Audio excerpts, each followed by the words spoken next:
Oh God!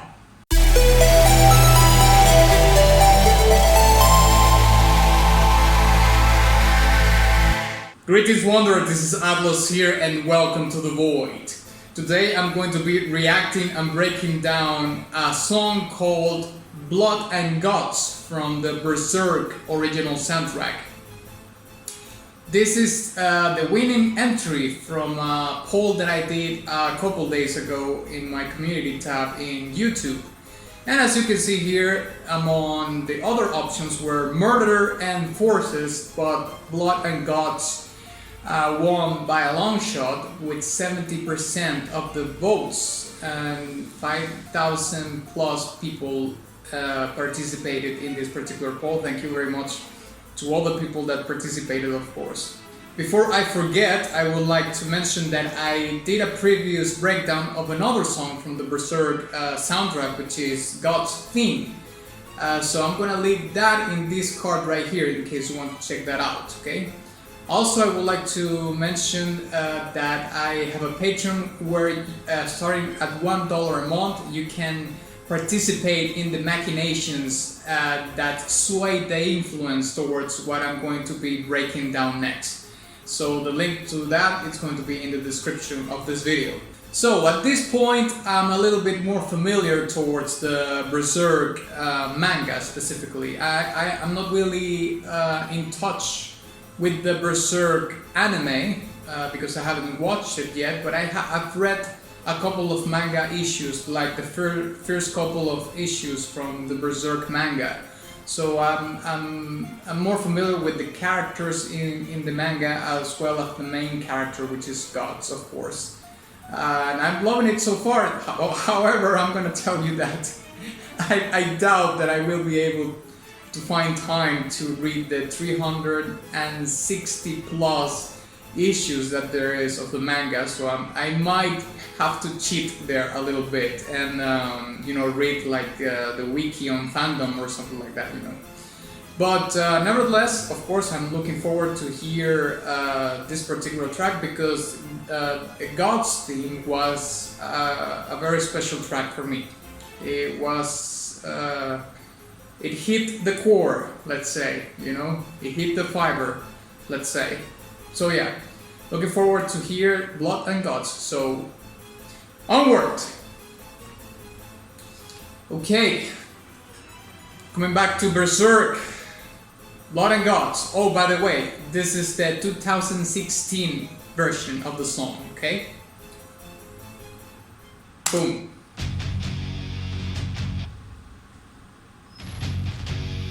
Okay, this is radically different from God's Theme already, of course.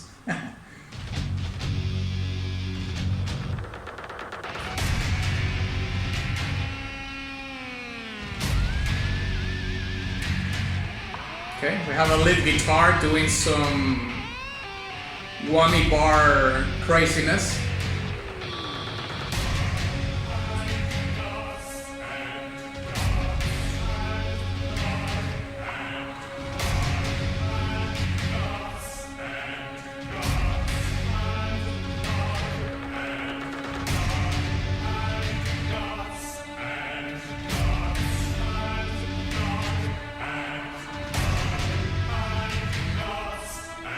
I find it interesting that the song starts with the name of the song in this choir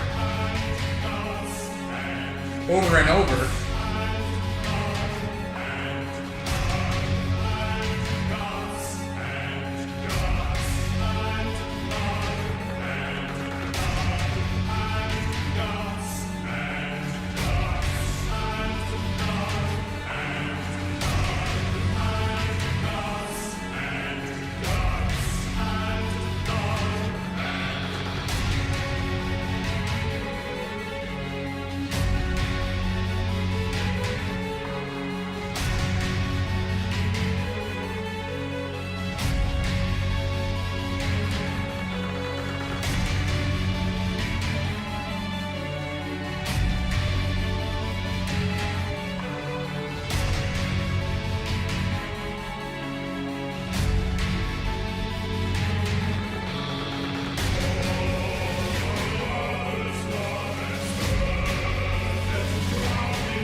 like the change in the percussion there.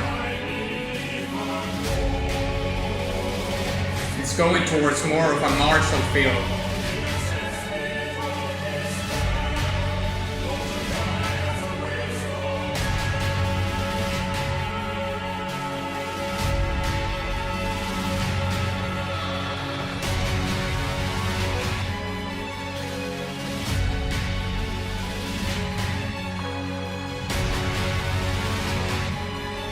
When the horns come in, you know the meanness is about to drop.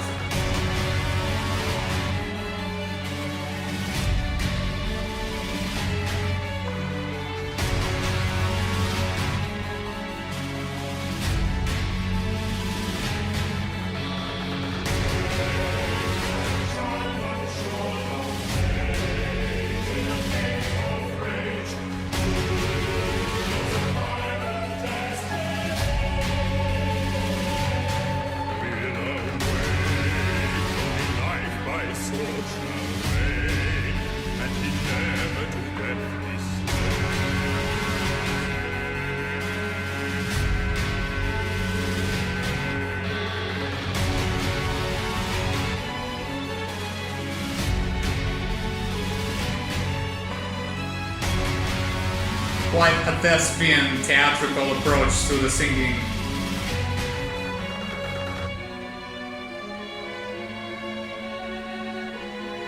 Space created.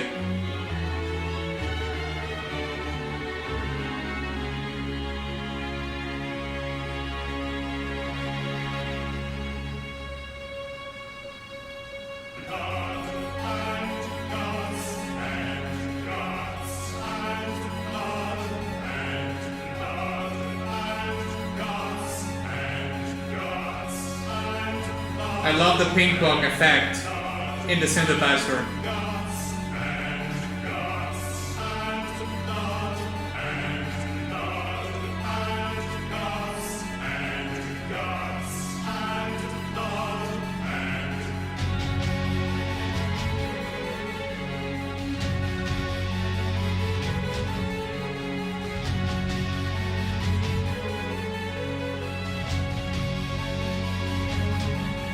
Probably going to start building it again and then transition into the more martial percussion, maybe.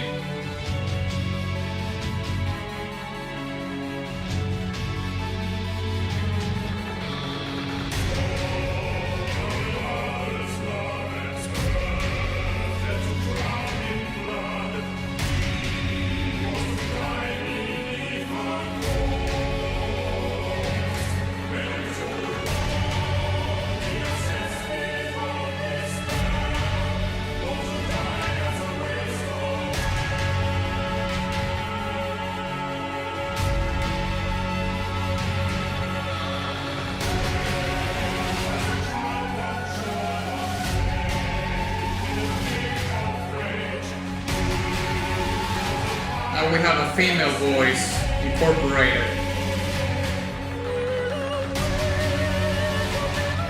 There it is.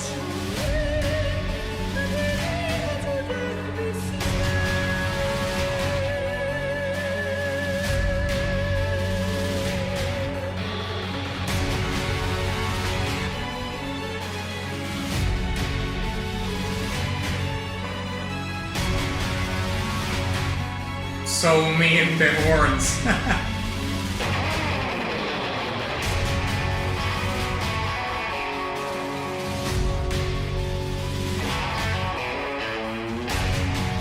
Oh God!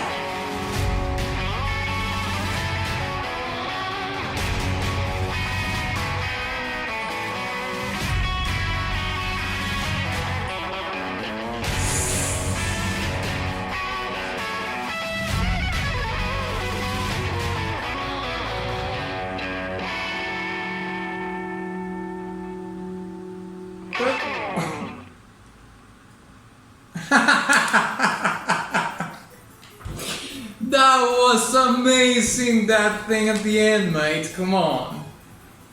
I did not see it. I didn't see that coming at all.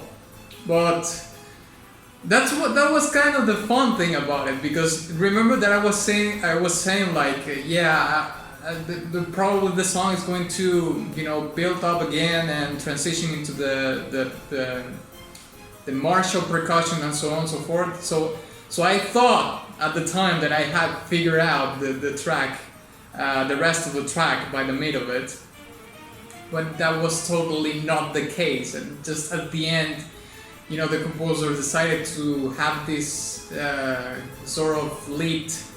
I wouldn't say it's like a solo, it's more like a lead kind of guitar at the end, which is super gnarly. And you know what?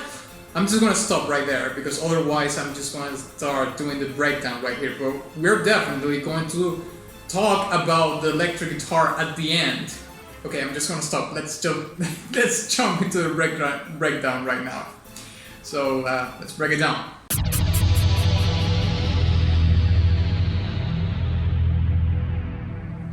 Okay, so before I jump into you know, the song itself, the composition and so on and so forth, I'm gonna be breaking down the lyrics first, because yes, as it turns out, the song has lyrics more than just blood and guts, because of course that's like the loop we hear at the beginning of the track.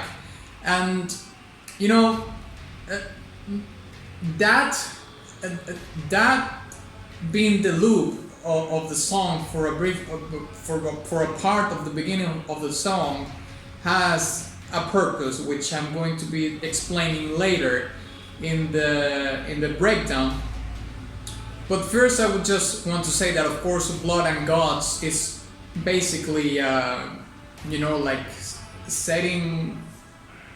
almost like stating the obvious, you know, because if you're familiar with Berserk, as I'm starting to get to know the manga and the story of Gods a little bit better, certainly the story of this character and everything that encompasses this world, for at least from my perspective, is drenched in blood and guts, but also it's very somber and corrupt. You know, it shines and shows the worst parts of humanity. Some good parts. Like this character called Puck, you know, which is apparently the elves are in this very, very dire situation in this world, in the Berserk world. But certainly it's like stating the obvious. But at the same time, I'm going to explain something later that is related to this being the loop that it is for a period of time in the song. So then we have robbed of a mother's love at birth, left to drown in blood. He was to die beneath her corpse, meant to rot in a cesspit of despair, born to die as a waste of air. You know, these lyrics are certainly very, very YouTube friendly, you know. But to hell with it, I'm just gonna push forward with it, because this is Berserk, you know. You can't sugarcoat this story. It has to be told like this. So I don't know this part of God's story. I didn't know that his mother was slaughtered by someone or something, I don't know. But I mean, just picture this, like it's very explicit. Like I don't even have to explain this part, you know.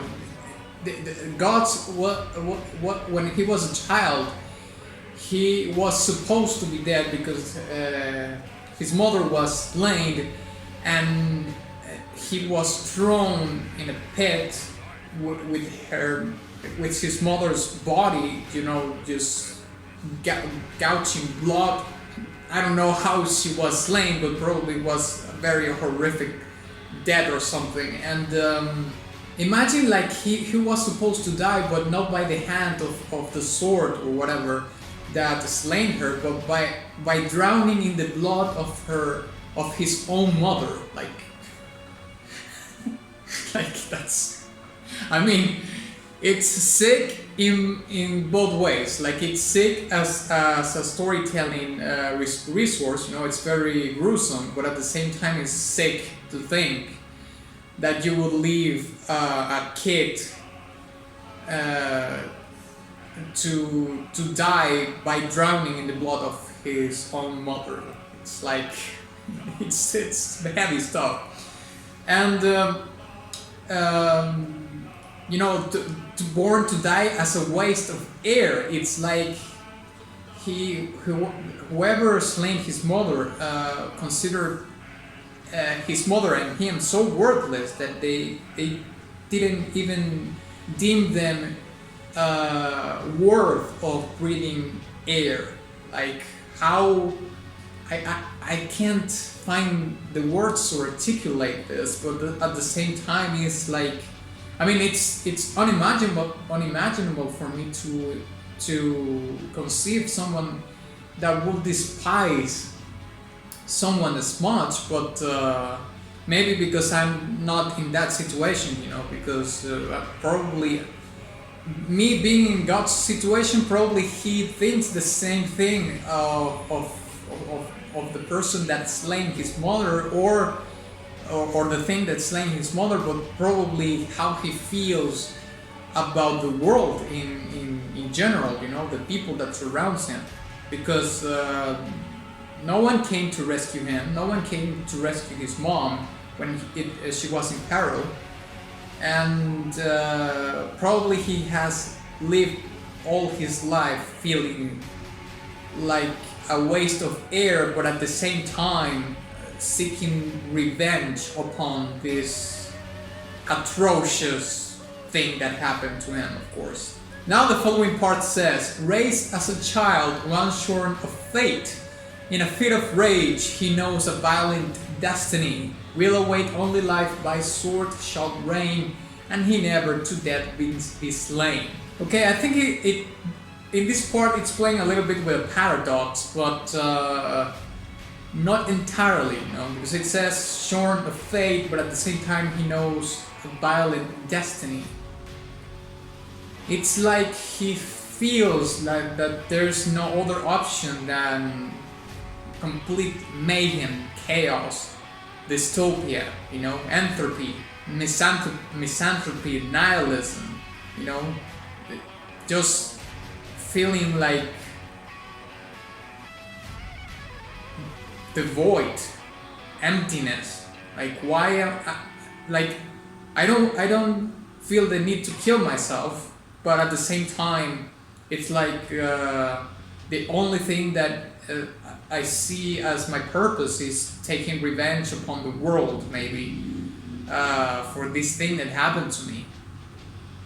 Maybe that's the thing that keeps him going, given the circumstances of the death of his mother, but at the same time it's like there must be a conflict on him, because in the first issue it's not like he's going on a rampage killing everyone.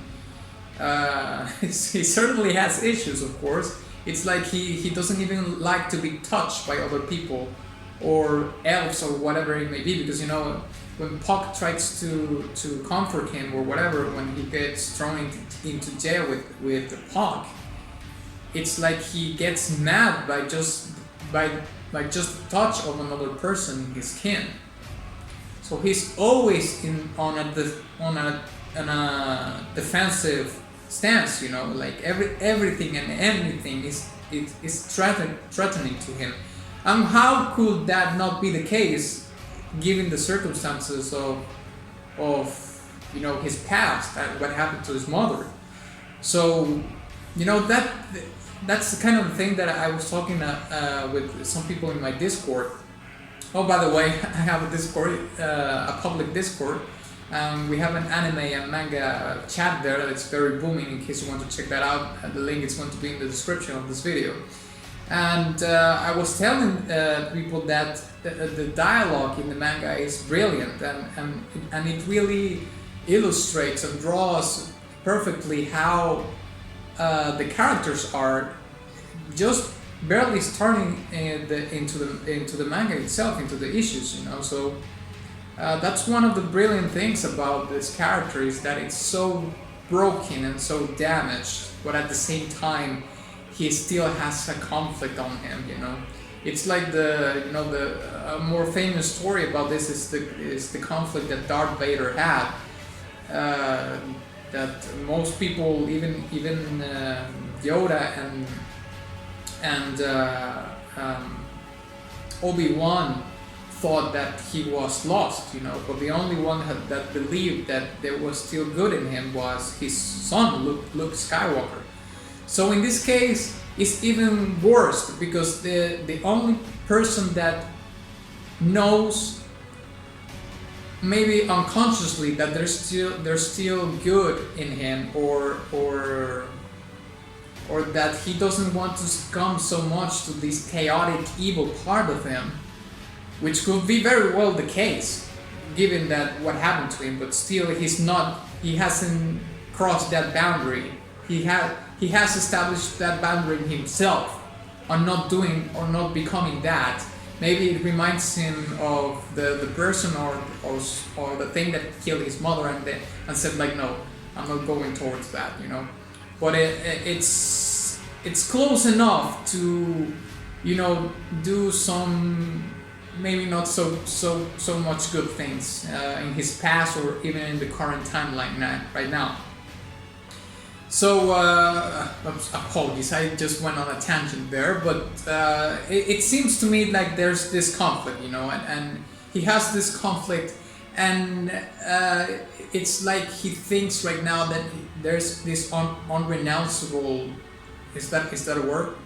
Like he can't renounce the life that he has lived throughout all this time, which is about violence, chaos, blood spilling, murder, all these horrible things that he has been through and seen from a very early age. So since that has been his life all this time, it's like he probably thinks like, yeah, well, this has been my life all this time, and I don't see that changing ever. So he's kind of relinquished power to that thought, even though there's this unconscious conflict going on him that it's telling him otherwise, but it's not strong enough to convince him of something else than having a destiny or a fate of just a complete madness and obliteration and annihilation, murder. Yeah, so now let's talk about the composition itself. Probably I'm going to be talking more, starting in general terms, generalities here and there about the composition of the track, but at the end I'm going to be getting more into specifics, okay? So the first thing I want to mention is that the electric guitar certainly has an interesting role, because it goes back and forth. I'm not even talking about the end, the last part of the song, like the ending part, where it becomes like the spotlight of the song, which I'm going to be talking about that later. It's because it sets the tone of the song, even though that guitar riff, which is the guitar droning, quote unquote, because it's certainly not like a note or a chord that is played in the electric guitar that just repeats. Well, it is a guitar riff that repeats over and over again, and the thing that is giving some variation here and there is the drums that go along with the electric guitar, with the riff. So we have this metal, riff going on in sort of a droning pattern. It repeats and it repeats again and again and again. And with this whammy bar craziness that we hear at the beginning, to give it more of the touch of metal, and metal is about many of the things that we were talking about in the lyrics of the song. the grueling and gruesome human nature, you know. It's certainly depicted in the metal sound of, you know, in the saturation and the distorted character of the guitar, which is a quintessential part, of course, of what metal music is. Of course, it's like so ubiquitous in the sound of metal music, you know, the very heavily distorted, saturated electric guitar. So we have the guitar setting the tone for that, and I think that it was such a obvious decision, you know, to incorporate that. Like, what can be more dark and somber and foreboding than metal music? Like, I don't think that you can find music that goes more dark, you know, more towards the more perverse and dark and somber parts of the human nature, you know, of humankind. So, I mean, at least in my experience, you know, metal goes really dark, you know, if you really dig, because of course, you know, big names in metal music like Metallica, Iron Maiden, and so on and so forth can go dark, that's for sure. But there's things out there, you know, in like extreme metal, like in death metal and black metal, that goes way more into the darkness, you know, like it really stares into the void, and you know, sometimes it's not pretty, it's like at all, which is basically what we saw in the lyrics. Like, none of it was pretty at all. So yeah, to me it's like a very obvious decision, but at the same time it's a risky decision, you know, because metal is not like the hottest genre that you're going to like, you know, in worldwide popularity, let's say. Like, metal is not certainly a very niche market, let's say. Not everybody is going to like a metal song, even though it could be like Iron Maiden or Metallica, which would be like more entry-level bands for people to enjoy metal. Not everybody's going to like a metal song, you know.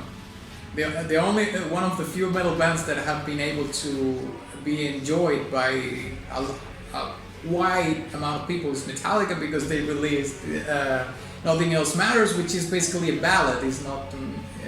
It's a ballad made from by a metal band, which is, but it's technically not metal. But okay, coming back to the track, certainly the tone, the metal tone, is very suitable for the storytelling of the song. I would like to mention that the drums are I think that they carry the song to a certain degree, and pushing that tone forward, because the guitar throughout most of the song takes this supporting role, in which I'm staying in the back and I'm just repeating this metal riff and all these layers on top of it, you know, like the choirs and the strings and so on and so forth, the horn section or the brass section are like taking the spotlights here and there, you know, and the guitar and the drums or the percussion is just taking a step back, and I'm just the foundation of this song, supporting the role as a supporting role to enhance or give support, of course, to the choirs and so on and so forth. But at the same time, I feel like the percussion, you know, it's such a storyteller in this particular track, because it talks about the peril and the struggle and the conflict that is very much expressed in the lyrics. And you know, I did mention that the percussion takes this transition into a more of a martial feel when you hear the snares coming into the arrangement of the song. So This to me translates as, you know, like a warlike, a percussion at this point. And it's like that translates the not only the conflict that is within it's like it communicates two wars. The war that gods have with himself, because he has this boundary where he doesn't want to become this chaotic evil thing. That's his inner struggle, that's his inner peril, or his inner war. And there's the outside war, you know, the more obvious war, which is the war that he's waging against mankind in some extent. It's not like he's slaughtering everybody, but he's treating mankind as a pest. You know, it's like I hate all of you, but I don't necessarily hate you to the point where I will slaughter everything inside. You know, he just despises people because probably he feels like he never had anybody to back him up. You know, and to be there where he felt the need of someone. You know, his mother was dead. Who knows what the destiny of his father, what the fate of his father was. So you know, he's just stay out of my sight. It's like, you know, I don't want to deal with you as long as you stay out of my way and my business and so on and so forth. I'm not gonna have any trouble with you, but at the same time, it's like I don't want to deal with people in general. And going along with this war premise, I would say I'm gonna take the Blood and Gods loop that I was talking about in the lyric breakdown and say that, you know, that repetition serves as a war chant, so to speak. You know, to me, this is a song communicates many things. And I did talk about that in the lyrics, but there's also these very warlike elements that are happening. I did mention the percussion, but also this repeating loop in the choirs about blood and gods and gods and blood and so on and so forth is a war chant. And I do remember that I read somewhere that this actually happened in real life, you know, that armies would have this chance to either intimidate the enemy or give a morale boost to your own troops, or, well, both things actually. And I think that I read that, you know, the Gauls back in the Roman, well, you could say that at the time it was still a Roman Republic at the time of Julius Caesar, because Julius Caesar went and conquered Gaul, and he brought back Vercingetorix back to Rome as a war prize or something like that, which and Vercingetorix was like the, you know, the chieftain of all the Gaulish tribes and so on and so forth. And when Julius Caesar conquered Gaul, he brought Vercingetorix as a prize. But the Gauls did actually have, as a part of his military presence, you know, like some sort of priests or shamans or something like that, that would chant, that would do these chants to either intimidate, you know, the Romans, or with some sort of witchery, or that's what the Romans would think, and to, you know, give morale to the troops. So this blood and gods and blood repetition, I just associate it with that, you know, with that kind of thing. Also the horns, to give a brief part of the horns or the brass section is used in a very surgical way, you know. There's not a lot of it, but when there is some of it, it becomes very effective, because I think the the composer of the track is actually using it as an accent role. He introduces the arrangement of the brass just to give accent either to the beginning of this guitar riff, or just give